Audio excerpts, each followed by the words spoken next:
Minutes.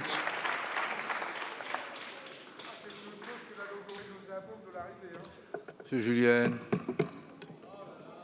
pas de commentaire. Vous avez la parole, cher collègue. Merci. Monsieur le Président, Monsieur le Premier ministre, Madame et Messieurs les ministres, mes chers collègues, vous avez donc décidé de placer à l'ordre du jour de notre Assemblée une déclaration sur la politique migratoire de la France et de l'Europe.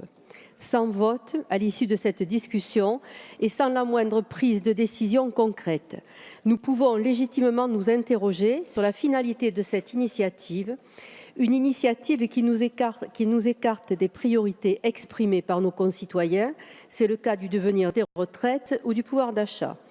Pire, pour votre majorité, elle met en évidence les limites de la loi Asile-Immigration débattue l'an dernier et déjà caduque. Elle a tout juste fragilisé un peu plus l'accueil sans apporter de réponse aux problèmes rencontrés sur le terrain. La question migratoire mérite d'être débattue avec sérieux et dignité. Avec sérieux, car nos déclarations engageant l'opinion ne peuvent se tenir à partir d'éléments d'exagération, de préjugés ou d'obsession. Avec dignité, car c'est bien le moins que notre République puisse faire vis-à-vis de femmes et d'hommes désirant avant toute chose de se construire un avenir meilleur que celui qui leur est cruellement promis dans leur pays d'origine, en proie à la guerre, de graves crises. Mes chers collègues, nous ne pouvons gouverner les Français par les préjugés, sauf par finir soi-même à être gouvernés par les préjugés. La France est loin d'être le premier pays d'Europe qui reçoit le plus de demandes d'asile. Rapportée à notre population, elle se situe au 11e rang, avec un solde migratoire représentant 7% de l'équivalent des naissances en France. L'heure n'est certainement pas venue pour un grand remplacement. Il est faux de parler d'appel d'air. Il est dégradant de parler d'attractivité, puisque les droits ouverts aux migrants, même en situation irrégulière, sont à peu près équivalents en France à ceux qu'ils sont chez nos voisins. Je souhaiterais rappeler la réalité décrite par les associations humanitaires impliquées au quotidien et que nous avons reçues.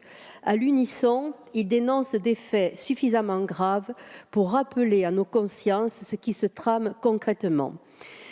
Les nombreuses violations systématiques des droits, la prise en charge défaillante des mineurs non accompagnés, en particulier pour pouvoir être soignés comme il se doit.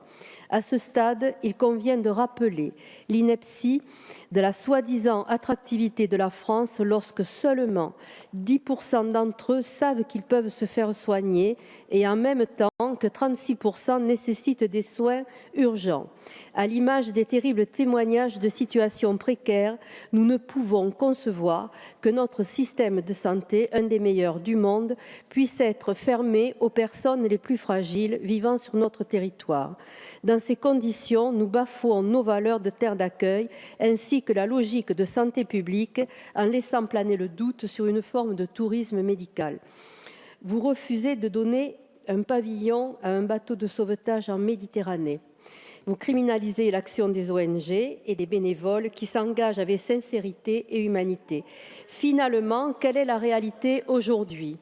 Le droit de séjour n'est pas correctement appliqué, soit sciemment par l'amplification d'une politique de dissuasion indigne dont les ONG se font les témoins, soit parce que le droit n'est pas adapté à l'image du système de Dublin qu'il conviendrait de refonder amplement.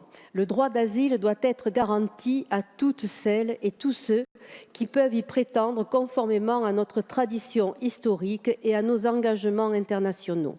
L'accès aux procédures doit être garanti, voire même renforcé. De nouveaux droits au séjour complémentaires doivent être ouverts, fondés sur des motifs déterminés de protection humanitaire, climatique et économique. Dans le cas particulier des mineurs, leur prise en charge doit être assurée sans condition par l'État et en veillant à la solidarité entre les départements. Le droit des étrangers doit être applicable et appliqué. Ce n'est qu'à ces conditions que le débat retrouvera la sérénité et la dignité qu'il commande. Enfin, je rappellerai nos propositions incitant notre pays à porter dans les instances européennes et internationales une réflexion sur les migrations climatiques avant d'aboutir à une convention distincte de celle de Genève sur les réfugiés. Finalement, l'humanité revient à reconnaître à chaque réfugié un droit à l'avenir. La vérité veut que nos règles puissent s'adapter pour nous permettre de rester fidèles à ce que nous sommes et à ce que nous représentons dans le monde. Il ne nous reste plus que la volonté, à moins que cela soit le calcul politique. Merci.